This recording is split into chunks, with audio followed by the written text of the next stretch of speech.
Nah, ini nomor 4 yang paling penting ya. Kaitan keuangan antara subjek materi asuransi atau objek pertanggungan dengan tertanggung harus diakui sah secara hukum ya.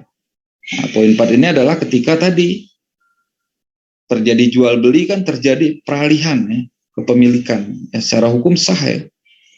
Apalagi kalau jual beli rumah ya, ada notaris terlibat di situ ya. Itu tentunya lebih kuat lagi ya. Tapi nggak perlu notaris pun sebenarnya secara hukum kuat ya, jual beli mobil nggak ada notaris. Sah kok, sah ya. Buktinya apa? Kwitansi, bukti transfer itu, apalagi sekarang ada modelnya orang nggak bayar cash gitu ya, pakai transfer, itu alat bukti yang sangat kuat transfer itu.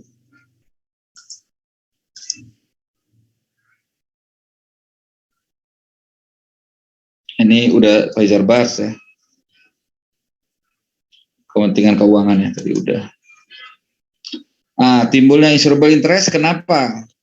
Karena undang-undang, karena kontrak, ada juga karena kebiasaan ya.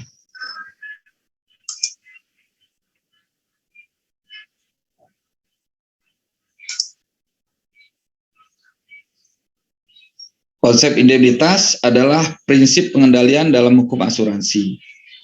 Inti dari indemnitas adalah seberapa besar tertanggung berhak untuk memperoleh ganti rugi jika suatu peristiwa dijamin benar-benar terjadi.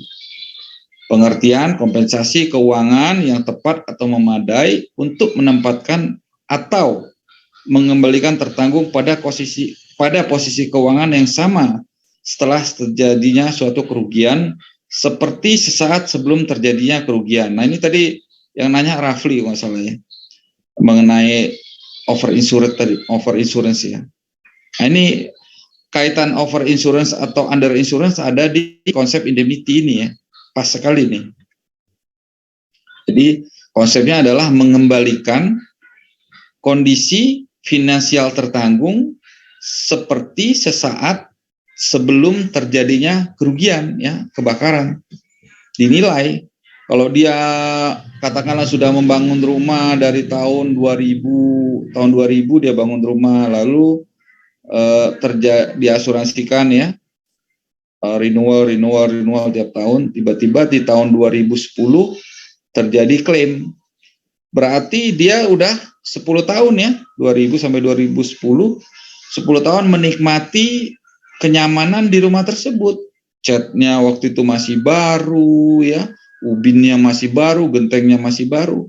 Tapi ketika terjadi klaim, tentunya asuransi akan menilai kembali kenikmatan yang dia pernah nikmatin atas rumah tersebut. Tidak boleh dong dia memperoleh yang baru lagi, akan ada dikenakan namanya depresiasi ya, terhadap ganti rugi atau wear and tear ya.